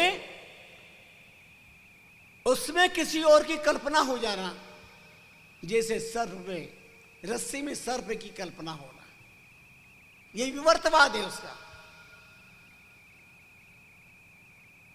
इसलिए स्वामी रामचंद्र जी महाराज ने सबसे ऊपर उठ करके एक अद्भुत चिंतन दे दिया। जीव ब्रह्म का अंश है, जो रवि का प्रतिबिंब होए, घट पर्दा तोरा भया, जीव ब्रह्म नहीं दोए। उन्हें गीता के तत्व को भी परम तत्व में बदल दिया। निरम छिदंती शस्त्रान निरम दहती पावक, न चिरम कृदिति अपो न शिष्यति मारुतः। तो फिर आत्मा को क्लेश क्यों? आत्मा तो क्लेश मुक्त है। अद्भुत चिंतन दिया स्वामी रामचंद्र जी महाराज ने। सदा विदेही ब्रह्म है और जीव दे अभिमान, राम चरणी दे संग सदा जीव हैरान। शरीर के संसर्ग के कारण आत्मा को क्लेश होता है। यह आदि और व्याधि उपाधि है आत्मा पर। पुण्य का काम करते पुण्यात्मा, पाप का काम करते पापात्मा, यह उपाधि अलंकृत की गई है। आत्मा तो आत्मा है, salt is salt, God is God. परमात्मा केवल परमात्मा है, आत्मा केवल आत्मा है। अद्भुत चिंतन है। भगवान योगेश्वर कृष्ण अर्जुन को निमित्त बनाकर सारे संसार को यही उपदेश देते हैं। गीता क्या है? गीता का तत्व आत्मचिंतन करने वाला तत्व है। गीता का तत्व विलक्षण है। चाहे वो विषाद योग हो, चाहे सांख्य योग हो, चाहे कर्म योग हो, जो हो सो हो, चाहे आत्मसंयम योग हो, लेकिन वह हमको भीतर की तरफ ले जाता है कि हम अंदर की तरफ झांकें और आत्मचिंतन करके अनुभव करें वस्तुतः स्थिति हमें सुख किसमें है। इसलिए संतों की सन्निधि की आवश्यकता पड़ती है, सद्गुरु की कृपा की आवश्यकता पड़ती है। हमें सत्य बोध केवल सद्गुरु के द्वारा ही प्राप्त होता है, बाकी हो नहीं सकता।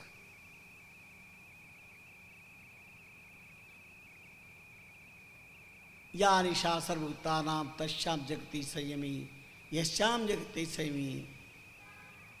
सारा संसार सोता है, महात्मा जगते हैं, और महात्मा जगते सारा संसार सोता है। या निशा सर्वभूतानां तस्याम जगति संयमी यश्याम जगति संयमी सा निशा पश्यतो मुने। संसार सोता रहता है। अद्भुत चिंतन दिया है गीता के माध्यम से। इसलिए बार बार हम आपको अष्टवक्र गीता भगवत गीता का स्मरण कराते हैं। चाहे अर्जुन को निमित्त बनाकर भगवान ने जीव को जागृत किया हो, चाहे ज्ञानियों का चिंतन रहा हो, वेदांत मूर्ति महाराज जनक और अष्टावक्र जी का, पर ये सब मिला करके आद बोध प्रति जीव को करवाते हैं कि तुम अपने भीतर झांको, अपना चिंतन करो, अपना मनन करो। पंच तत्वों में तुम कुछ नहीं, तुम बॉडी का कोई अवयव नहीं हो, आंख नाक कान हाथ पे नहीं, इन सब से अलग तत्व हो, तुम विलक्षण तत्व हो। उसको जानने का कोशिश करो। सद्गुरु की कृपा से ही वो जान सकते हैं, बाकी जानना बहुत मुश्किल है, बहुत दुर्लभ है। हम प्रतिदिन संसार के नित्य नए प्रसंग को श्रवण करते हैं, चिंतन मनन करते हैं। देह को स्वभाव देकर आनिए अभाव छानिए अभाव, अब ऐसी के सुकन को। शरीर कल नहीं था और कल नहीं रहेगा, तो जो कल नहीं था और कल नहीं रहेगा, उसका शोक किया, उसका विषाद किया, उसका दुख किया, उसका कष्ट किया। जो कल भी था, आज भी है, कल भी रहेगा, उसी का नाम आत्म सुख है, उसी का नाम आत्मचिंतन है, उसका नाम आत्म तत्व है। हमारे जीवन के अंदर आत्म सुख क्या है? वेदांत दर्शन कहता है मरण धर्मा शरीर से मिलने वाला सुख मरण धर्मा है, विनाशकारी पदार्थों से मिलने वाला सुख विनाशकारी है। कोई भी मिष्ठान बहुत अच्छा लगता है, आंख के लिए उसका रूप अच्छा है, जीवान के लिए इसका स्वाद बहुत अच्छा है।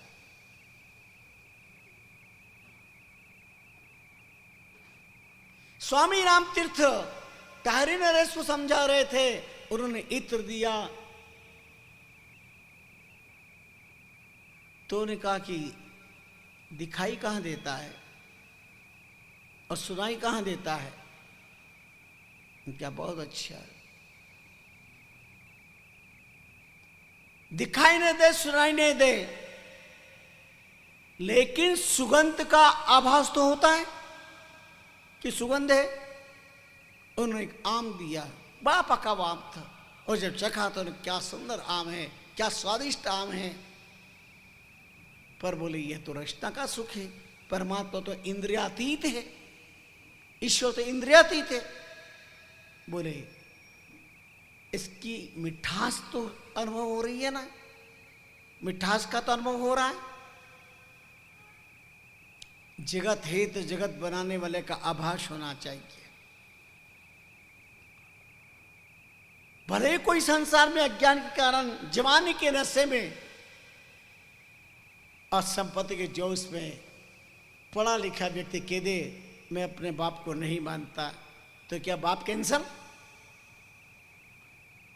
कोई कि मैं अपने बाप को नहीं मानता, वो पहले स्वीकार कर रहा है बाप है, बाप को नहीं मानता तो बाप तो है ना, मानना नहीं मानना अलग बात है। इसी प्रकार ईश्वर है, मानना न मानना अलग बात है, लेकिन ईश्वर है, परमात्मा है।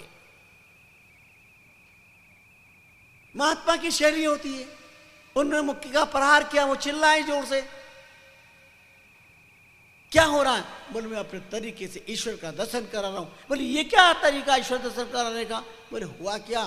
बोले भयंकर दर्द हो रहा है। बोले दर्द? दर्द कैसा है? काला है, गोरा है, दर्द कैसा है? दर्द दिखाई तो नहीं दे रहा है और दर्द सुनाई भी नहीं दे रहा। आपको मजाक सुन रही है, दर्द मुझे हो रहा है, दर्द दिखाई नहीं देता, दर्द में सुगंध दुर्गंध नहीं आती, दर्द का कोई रस नहीं होता, दर्द मुझे हो रहा है, एक अनुभूति है। तो दर्द कैसे हो रहा है आपको क्या पता? जब चोट लगती है उसे दर्द होता है। स्वामी राम तीर्थ ने कहा इसी प्रकार जिसको भीतर से चोट लगती है उसे परमात्मा का अनुभव होता है, बाकी अनुभव नहीं होता। वैरागी की चोट लगती है, वैरागी की चोट लगती है। पूछा कबीर से कि आप शमशान में क्यों रहते हैं? कबीर ने कहा कहे कबीर समझ मन मोरा और यही हाल होएगा तोरा। मैं अपने मन से कहता हूं देख ये करोड़पति अरबपति रघुपति ये धू धू करके जल रहे हैं, यही दशा तेरी भी कल होगी। इसलिए स्वामी रामचंद्र जी महाराज ने खंडरों को स्वीकार किया, शमशानों को स्वीकार किया। शाहपुरा शमशान भूमि है जहाँ लोग डरते घबराते, नाम से घबराते, उनको एक ही विचार होता और मसाना में भूत रेवे रहे, जानोनी कभी भूत रेवे। स्वामी रामचंद्र जी महाराज ने सिद्ध कर दिया। लोग बतावे गां का मरहट माई भूत, कौ भूत कैसे बसे जहां बसे अवधूत। जहां राम नाम का बंदा रहता है वहां भूत क्या।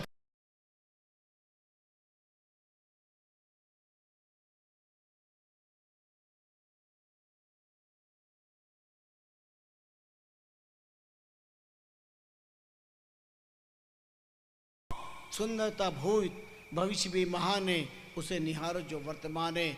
जो बीत गया, आने वाला सही बहुत अच्छा है, पर वर्तमान को सुधार लो। अगर तुमने वर्तमान में राम राम कर लिया तो तुम्हारी जिंदगी सफल हो जाएगी, जिंदगी सुनहरी हो जाएगी। एक भूत से नहीं डरता, मस्त मौलाना था, जवान था, क्या होता भूत? मैं नहीं डरता। कहना कुछ और होता है और जीवन के भाव कुछ अलग होते हैं। अच्छा नहीं डरता, जहां शमशान के अंदर वृक्ष है वहां भूत रहता है। अरे मैं नहीं डरता, तो ले कील और ठोक के आ जा। हाँ भी ठोक के आता हूं। और गया, लेकिन उसने सुन रखा था वहां भूत है, ऐसा होता है वैसा होता। अब वो गया, यूं देखा, अरे छाया है तो सही, भूत तो है, हिल तो रहा और वो कर रहा है, पर क्या करना, खिली तो ठोकनी है। और हिम्मत करके उसने किली ली और जहाँ पर ठोकी तो साथ में अपना कपड़ा था वो भी अंदर ठोक दिया और अब भागा। और जैसे भागा तो कपड़ा तो अंदर, और अब पकड़ लिया, भूत ने पकड़ लिया, भूत ने पकड़ लिया। बस ये कहते ही चारों कोने चीत। अब लोग वहां गाय टाचे लेकिन ढूंढते हुए तो पड़ा वहां पे। पारी बांधी का छिट्टा दिया, सब कुछ किया, तेरा प्रकाश हुआ, उदय हुआ। बोले क्या हुआ? अरे भूत ने पकड़ लिया। अरे भूत तो कहता भूत नहीं है, भूत कहाँ? अरे मुझे पकड़ लिया। पर जब देखा उजाले के अंदर तो खुद के कपड़े कोई खिल से ठोक रखा था। ये मन का भूत है, यह ब्रह्म भूत बड़ा खतरनाक है। ये ब्रह्म का भूत बहुत बड़ा खतरनाक है। इस अज्ञान रूपी ब्रह्म के भूत को नष्ट करिए, गुरुदेव के ज्ञान के प्रकाश से दूर करिए। चाहे वो आलोक गीता के ज्ञान का हो, चाहे अष्टावर गीता के ज्ञान का हो, चाहे स्वामी रामचंद्र जी महाराज की वाणी का अलौकिक ज्ञान का हो, या मार्कंडे पुराण का हो, या शिव पुराण का हो। ज्ञान तो ज्ञान है और ज्ञान आलोक है, ज्ञान प्रकाश है। और जो प्रकाश के नेतृत्व में रहते हैं, अंधकार का जितना ब्रह्मभूत है वो दूर हो जाता है। सदगुरु की सबसे बड़ी कृपा यही है। मन का अज्ञान रूपी भूत नष्ट होना चाहिए। जब तक ये नहीं निकलेगा तब तक जीवन धन्य नहीं हो पाएगा। तो एक अनेक उदाहरण प्रमाण देते हुए संसार के अंदर सबको जागृत किया है, चेताया है, मार्गदर्शन दिया है। आइए इस देह के स्वभाव को देखो। देह का स्वभाव है मरण धर्मा, शरीर जाएगा। इतना ही ज्ञान कर लो, क्योंकि शरीर आया है तो शरीर जाएगा। शरीर के सिर के एक बाल पे भी तुम्हारा अधिकार नहीं है जिसको सफेद होने से रोक सको। है ताकत खिजाब लगा कर कि तुम दुनिया की आंखों में धुल झोंक सकते हो, पर भगवान की आंखों में नहीं। ये तो नोटिस है, ये नोटिस है बाल का सफेद होना कि अब जाने के दिन आ गए हैं। ये संकेत है बुढ़ापे का। आज जगदगुरु शंकराचार्य ने संकेत किया, इसे काल दूती के करके पुकारा। कृतांत से दूती जरा कर्ण मूले समागत लोका सुणोध्वम सुणोध्वम पर स्त्री पर द्रव्या तेजद्धम भजद्धम रमानाथ पदार बिंदम। ये मन कहता है बालों से, बाल कहते हैं मन से। अरे मन तोर में दोनों सफेद, अब मन तोर में दोनों काले, पर देख मैं धवलित हो गया, पर मन तो काला का काला रहा। बाल भी काले, मन भी काला, ये काली मां की तरफ दौड़ता है। देखिए मैं सफेद हो गया, पर तो काला का काला रहा। महाराज दशरथ के कान के पास सफेद बाल आए और भरी सभा में दर्पण पकड़ा दिया तुलसीदास जी ने। एक सम्राट का सभा में दर्पण लेकर जाना कहां तक उचित होता है, लेकिन इस संतों की अपनी शैली थी। और दर्पण में देखा मुकुट टेढ़ा, कान के पास सफेद बाल, बोध हो गया। सफेद बाल कान के पास, कोई व्यक्ति कान के पास में आके बात कर रहा तो एक खास बात होती, सुनो। एक सफेद बाल कान के पास के आके कह रहे हैं अब अवस्था हो गई है, अब तो सब कुछ छोड़ो, बालपना में केडर चलाया, जवानी में हला क्यों, राम जी बुढ़ापा में थको ही मन रखियो। अब अवस्था हो गई, अब तो परमात्मा को भज लो कम से कम। बालस्तावत् क्रीडा सक्त तरुणस्तावत् तरुणी रक्त व्रंतस्तावत् चिंता मग्न परपि ब्रह्मणि कोपि न लग्न भज गोविंदम गोविंदम भज मुड्डमते। बचपन में भजन नहीं किया, जवान में नहीं किया और बुढ़ापे में नहीं किया। शंकराचार्य जी ने उसे मूर्ख के करके पुकारा, मुड्डमते। वो कौन सी अवस्था है जहां तू जाके भजन करेगा?